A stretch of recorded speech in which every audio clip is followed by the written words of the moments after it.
اللہم صلی علی محمد وعلی آلہ وصحبہ وسلم اللہم صلی علی۔ پیارے نبی صلی اللہ علیہ وسلم نے مسلمانوں کو جنگ کی تیاری کا حکم دے دیا، اسلامی قبائل کے نام پیغام بھیجا، جو خدا و آخرت پر ایمان رکھتا ہو رمضان سے پہلے پہلے مدینہ آ جائے۔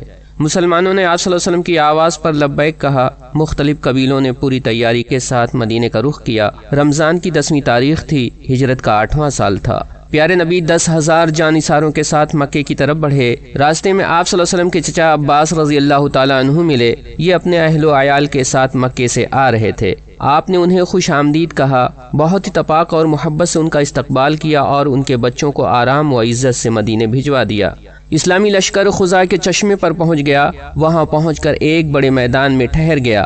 لوگوں نے آرام کرنے کے لیے خیمے لگائے۔ ہر طرف اندھیرا چھا چکا تھا۔ آپ صلی اللہ علیہ وسلم نے حکم دیا، ہر قبیلہ الگ الگ آگ روشن کرے۔ مقصد یہ تھا کہ دیکھنے والوں پر شوکت اسلام کی دھاک بیٹھے۔ لوگوں نے ایسا ہی کیا۔ پہرا دینے والوں میں حضرت عباس رضی اللہ تعالیٰ عنہ بھی شامل تھے۔ یہ ایک اونچے ٹیلے پر کھڑے ادھر ادھر نظریں دوڑا رہے تھے۔ پاس ہی انہیں 2 صورتیں نظر آئیں۔ کانوں سے دونوں کی گفتگو بھی سنی۔ پہلا، بدیل دیکھ رہے ہو؟ میں نے تو کبھی ایسی آگ دیکھی نہیں۔ دوسرا، ابو سفیان، بخدا یہ خزاع کی آگ ہے، معلوم ہوتا ہے جنگ کی تیاریاں ہو رہی ہیں۔ ابو سفیان، قیامت تک خزاع کی یہ شان نہیں ہو سکتی، یہ آگ کا جنگل اور یہ آدمیوں کا ٹھاٹھے مارتا سمندر۔ حضرت عباس رضی اللہ تعالیٰ عنہ سے رہا نہ گیا، بے اختیار بول اٹھے، ابو سفیان، میں عباس بن عبد المطلب ہوں اور یہ محمد بن عبداللہ کی آگ ہے۔ ابو سفیان چونک پڑا، مکے سے تنہا یہاں کیسے آنا ہوا؟ اس نے حیرت سے سوال کیا۔ عباس رضی اللہ تعالیٰ عنہ، اللہ نے مجھے ہدایت دی، اب میں لشکر اسلام کا سپاہی ہوں۔ دونوں قریب ہوئے۔ حضرت عباس رضی اللہ تعالیٰ عنہ سے کہا، خزاع اور قریش میں صلح کی بات پکی ہو چکی ہے، اب ذرا محمد سے قریش کے لیے سفارش کرو۔ عباس رضی اللہ تعالیٰ عنہ، پہلے تم دونوں اسلام لاؤ۔ بدیل، اشہد ان لا الہ الا اللہ واشہد ان محمد رسول اللہ۔ بدیل فوراً مسلمان ہو گئے، لیکن ابو سفیان ہچکچاتا رہا۔ حضرت عباس رضی اللہ تعالیٰ عنہ اسے سمجھاتے رہے۔ آخر خدا نے توفیق دی، اس کا سینہ بھی اسلام کے لیے کھل گیا اور زبان حرکت میں آئی، اشہد ان لا الہ الا اللہ واشہد ان محمد رسول اللہ۔ حضرت عباس رضی اللہ تعالیٰ عنہ دونوں کو لے کر خدمت اقدس میں حاضر ہوئے اور آپ صلی اللہ علیہ وسلم کو خوشخبری سنائی۔ سن کر آپ صلی اللہ علیہ وسلم بہت خوش ہوئے اور دونوں کو مبارکباد دی۔ مکہ بالکل سامنے تھا۔ آپ صلی اللہ علیہ وسلم نے لشکر کو کئی حصوں میں تقسیم کیا، ہر ٹولی کا الگ الگ کمانڈر بنایا، سب کو حکم دیا شہر میں الگ الگ دروازوں سے داخل ہوں، جب تک کوئی پہل نہ کرے اس پر ہاتھ نہ اٹھائیں۔ آپ صلی اللہ علیہ وسلم نے دیکھا حضرت ابو سفیان کا سر جھکا ہوا ہے، چہرے پر اداسی ہے۔ فرمایا، کیا بات ہے ابو حنظلہ یعنی ابو سفیان، ہمارے ساتھ مشوروں میں شریک نہیں ہو رہے ہو؟ ابو سفیان رضی اللہ تعالیٰ عنہ، اللہ کے رسول، اب قریش پر آپ کا غلبہ ہے، آپ کے لشکر میں کچھ ایسے لوگ بھی ہیں جو انتقامی جذبے سے سرشار ہیں، آپ سے گزارش ہے فتح پائیں تو نرمی سے کام لیں، دشمنوں کو ہنسنے کا موقع نہ دیں۔ پیارے نبی، نہیں ابو سفیان، تم اطمینان رکھو، مکے میں تو مسلمانوں کے بھی بھائی بند ہیں، مہاجروں کے بھی باپ چچا ہیں، وہیں پر محترم گھر بھی تو ہے، ابراہیم علیہ السلام اور اسماعیل علیہ السلام کا گھر۔ ابو سفیان، اپنی قوم میں جاؤ اور ان سے کہو، محمد مکے میں ایک اچھے بھائی کی طرح داخل ہوں گے۔ آج کوئی غالب ہے نہ مغلوب، کوئی فاتح ہے نہ مفتوح، آج تو محبت اور اتحاد کا دن ہے، آج تو امن و امان اور اطمینان کا دن ہے۔ ابو سفیان کے گھر میں جو داخل ہو جائے اس کو امان ہے، جو اپنے گھر کا دروازہ بند کر لے اس کو امان ہے، جو مسجد حرام میں داخل ہو جائے اس کو امان ہے۔ ابو سفیان رضی اللہ تعالیٰ عنہ نے یہ محبت اور پیار کی باتیں سنی تو بہت خوش ہوئے۔ دوڑے ہوئے مکے گئے کہ لوگوں کو یہ خوشخبری سنائیں۔ یہ خوشخبری پورے شہر میں آنن فانن پھیل گئی۔ لرزتے کانپتے دلوں کو سکون و اطمینان کی ٹھنڈک نصیب ہوئی۔ مشرکوں نے ہتھیار ڈال دیے، اپنے اپنے گھروں کے دروازے بند کر لیے اور چھتوں اور جھروکوں سے جھانکنے لگے۔ بہت سے مشرکین جو ابھی تک جاہلی نخوت سے سرشار تھے وہ آس پاس کے پہاڑوں پر چلے گئے، وہاں سے وہ یہ سارا منظر دیکھ رہے تھے۔ آج لشکر اسلام گہوارے اسلام میں داخل ہو رہا تھا۔ آج شوکت اسلام کا مہتاب پوری تابانی کے ساتھ مکے کے افق پر دمک رہا تھا۔ مسلمان حکمت سے شہر میں داخل ہو گئے، پورے امن و اطمینان کے ساتھ، نہ کہیں تلوار چلی نہ خون بہا۔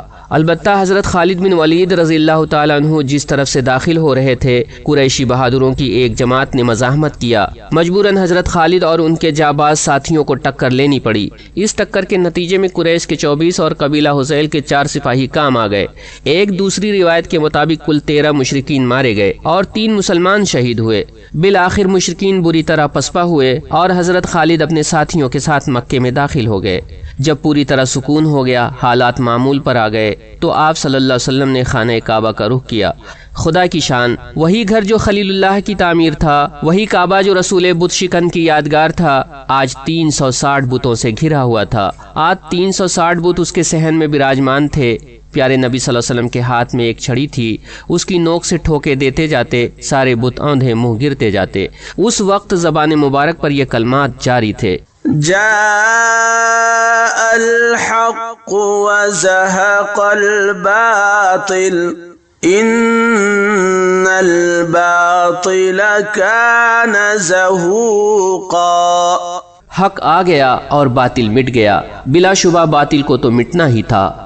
پھر کعبے کی کنجی منگائی، دروازہ کھلوایا، دیکھا تو اندر مورتیوں کے دشمن خلیل بن شکن کی تصویر تھی اور ان کے بیٹے اسماعیل علیہ السلام کی بھی۔ ہاتھوں میں پاسوں کے تیر تھے۔ آپ صلی اللہ علیہ وسلم نے انہیں مٹانے کا حکم دیا۔ فرمایا، خدا ظالموں کو غارت کرے، یہ بیچارے تو خدا کے پیغمبر تھے، جوئے سے تو کوسوں دور تھے۔ حضرت عمر رضی اللہ تعالیٰ عنہ اندر داخل ہوئے، جتنی تصویریں تھیں سب کو مٹا دیں، خانہ کعبہ بالکل پاک و صاف ہو گیا تو آپ صلی اللہ علیہ وسلم اندر تشریف لے گئے۔ ساتھ میں حضرت بلال رضی اللہ تعالیٰ عنہ اور حضرت طلحہ رضی اللہ تعالیٰ عنہ بھی تھے۔ وہاں آپ صلی اللہ علیہ وسلم نے 2 رکعت نماز ادا کی یا چند تکبیریں کہیں۔ کعبے کے سامنے اہل مکہ کا ہجوم تھا، لوگ قسمت کا فیصلہ سننے کے لیے جمع تھے۔ اس وقت زبان مبارک سے یہ یادگار فقرے سنے گئے: لا إله إلا الله وحده لا شريك له صدق وعده ونصر عبده وهزم الأحزاب وحده ألا كل مأثرة أو دم أو مال يدعى فهو تحت قدمي هاتين إلا سدانة البيت وسقاية الحجاج يا معشر قريش إن الله قد أذهب عنكم نخوة الجاهلية وتعظمها بالآباء الناس من آدم وآدم من تراب۔ اللہ کے سوا کوئی الہ نہیں، وہ ایک ہے، اس کا کوئی شریک نہیں۔ اس نے اپنا وعدہ سچا کیا، اس نے اپنے بندے کی مدد کی اور تمام فوجوں کو تنہا نیچا دکھایا۔ سن لو، تمام مفاخر، خون کے تمام دعوے، مال کے سارے مطالبے میرے ان قدموں کے نیچے ہیں۔ ہاں، البتہ کعبے کی کلید برداری اور حاجیوں کی آب رسانی اس سے مستثنیٰ ہیں۔ قریش کے لوگوں، اب جاہلیت کی نخوت اور خاندانی مفاخرت کو اللہ نے مٹا دیا۔ تمام انسان آدم کی اولاد ہیں اور آدم مٹی سے بنے ہیں۔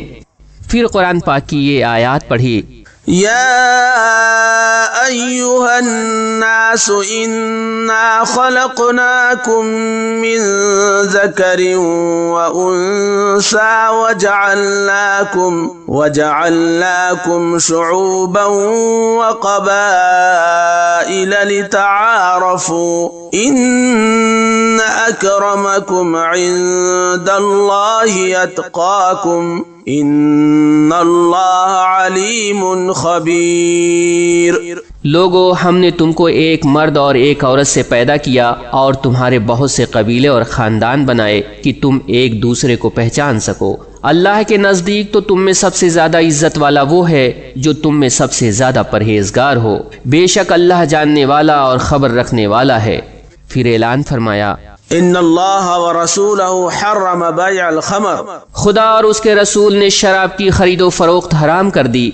پھر رحمت عالم صلی اللہ علیہ وسلم نے ان کی طرف نظر اٹھائی اور درشت لہجے میں فرمایا: قریش کے لوگوں، جانتے ہو میں تمہارے ساتھ کیا کرنے والا ہوں؟ ایک ساتھ بہت سی آوازیں گونجیں: خیراً اخ کریم وابن اخ کریم۔ اچھا سلوک، آپ اچھے بھائی ہیں، اچھے بھائی کے بیٹے ہیں۔ فرمایا: لا تثریب علیکم اليوم اذهبوا فانتم الطلقاء۔ آج تم پر کوئی گرفت نہیں، جاؤ تم سب آزاد ہو۔ اللہ اللہ، یہ تھے کون لوگ؟ کیا تم نے یہ بھی غور کیا؟ یہ محسن عالم صلی اللہ علیہ وسلم کے باغی تھے، یہ پیکر رحمت کے دشمن تھے۔ ان میں وہ لوگ بھی تھے جو اسلام کو مٹا دینے کے لیے جان کی بازی لگائے ہوئے تھے، اور وہ بھی تھے جو آپ صلی اللہ علیہ وسلم کے خلاف زہر اگلنے کے لیے وقف تھے۔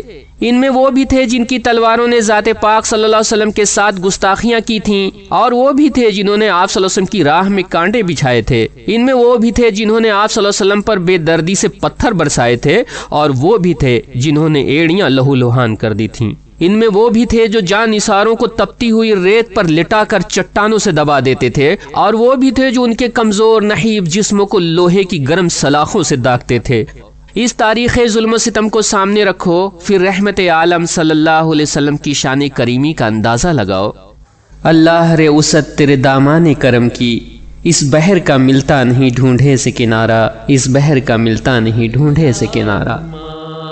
صلی علی محمد اللہم صلی علی محمد وعلی آلہ وصحبہ وسلم اللہم صلی علی